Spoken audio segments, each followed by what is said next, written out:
Welcome to our channel. Selamat pagi, selamat hari Minggu, para saudara-saudari pencinta Riak Sabda. Kita memasuki minggu ketiga di masa Prapaskah ini. Dan bacaan-bacaan di hari Minggu ketiga Prapaskah ini mengundang kita untuk menyadari bahwa hukum Allah harus ada dalam hati kita. Sehingga ibadat yang kita laksanakan terjadi dalam roh dan kebenaran. Bacaan pertama mengingatkan perintah Allah kepada umat Israel demi kemuliaan Israel sebagai bangsa yang dikuduskan bagi Allah. Perintah itu mengajak orang untuk memenuhi kewajiban mereka terhadap Allah tanpa mengabaikan tugas mereka terhadap sesama manusia. Teks ini mau menegaskan konsep Allah sebagai pembebas bangsanya. Dialah yang telah menjadikan Israel sebagai milik pusaka. Maka normal bahwa dia menuntut Israel untuk taat tanpa syarat. Dalam hal ini, perintah-perintah adalah jaminan dari hubungan yang hendak Allah bangun dengan umatnya dan juga antar umat satu dengan yang lain. Dan ide ini membantu kita untuk memahami Injil hari ini ketika Yesus mengusir para penukar uang dan pedagang dari bait Allah. Maka saudara-saudari terkasih dalam Kristus, ada 3 poin penting yang layak kita renungkan. Yang pertama tentang kesucian rumah Tuhan.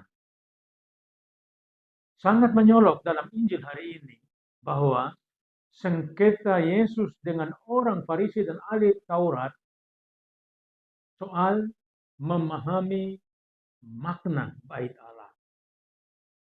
Tempat kudus ini tidak hanya dipandang sebagai rumah yang dikhususkan untuk melayani Tuhan, tetapi juga sebagai tanda kehadiran Allah di tengah-tengah umatnya. Artinya, tempat khusus yang disediakan untuk memuji dan memuliakan Tuhan. Namun, orang-orang telah mengubahnya menjadi pasar. Yesus ingin memurnikan kembali arti bait Allah sebagai tempat doa, tempat penyembuhan, dan tempat kita memperoleh berkat. Episode ini menantang kita semua untuk melihat bagaimana sikap kita di gereja sebelum kita berdoa, selama kita berdoa, atau setelahnya, setelah misa. Memang benar, hari Minggu menjadi kesempatan pertemuan dengan sesama. Bisa untuk ngobrol, bisa untuk diskusi, dan lain sebagainya. Namun kita tidak boleh lupa bahwa gereja adalah tempat doa. Tidak hanya selama misa, selama ibadat, tetapi setiap saat ketika kita ada di dalamnya. Poin kedua, soal apa yang terjadi dalam peribadatan. Apa yang terjadi ketika kita merayakan misa.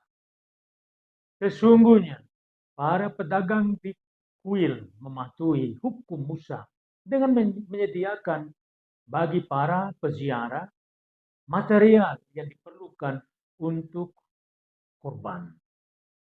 Tetapi benar juga bahwa sementara beberapa datang dengan maksud sebenarnya untuk ibadat, yang lainnya oleh kepentingan komersial belaka, dagang-mendagang. Dengan mengusir para pedagang dari bait Allah, Yesus mengundang kita untuk ibadat merayakan misa dengan tulus. Demi kemuliaan Allah semata. Itulah sebabnya Adorasi yang benar keluar dari hati yang remuk redam, bukan muncul dari dorongan pemenuhan hukum atau tuntutan atau kewajiban semata. Ibadat tanpa pertobatan hati tidak ada gunanya. Poin kedua, saudara-saudari terkasih, soal apa yang terjadi dalam peribadatan atau ketika kita merayakan misa. Sesungguhnya, para pedagang di kuil di Bait Allah mematuhi hukum Musa dengan menyediakan bagi para peziarah material yang diperlukan untuk kurban, untuk persembahan. Tetapi benar juga bahwa sementara beberapa datang dengan maksud sebenarnya untuk ibadat, yang lainnya datang dengan kepentingan komersial belaka, kepentingan dagang-mendagang. Dengan mengusir para pedagang dari Bait Allah, Yesus mengundang kita untuk beribadat, untuk berdoa, untuk merayakan misa dengan tulus demi kemuliaan Tuhan semata. Itulah sebabnya adorasi yang benar keluar dari hati yang remuk redam, hati yang jujur, hati yang tulus, bukan muncul dari dorongan pemenuhan hukum saja atau tuntutan atau kewajiban semata. Ibadat tanpa pertobatan hati tidak ada gunanya. Poin ketiga yang layak kita renungkan itu tentang simbol Bait Allah. Rumah tidak hanya memiliki arti fisik, tetapi juga memiliki arti simbolik. Misalnya, ketika seseorang sangat tidak terbuka, kita mengatakan bahwa orang itu menutup diri. Dalam kasus seperti ini, seseorang bisa menjadi seperti sebuah rumah. Dengan mengundang orang-orang Yahudi untuk meruntuhkan gedung Bait Allah, sehingga ia akan membangunnya dalam tempo 3 hari, Yesus mengundang kita untuk menjadi rumah yang nyata bagi kehadiran Allah. Dalam hal ini, Bait Allah yang baru bukan gedung gereja yang terbuat dari batu atau kayu, tetapi diri kita sendiri harus menjadi tempat kediaman Allah. Sebuah tantangan bagi kita di masa Prapaskah ini adalah bagaimana kita berusaha sekuat tenaga untuk menjadi Bait Allah.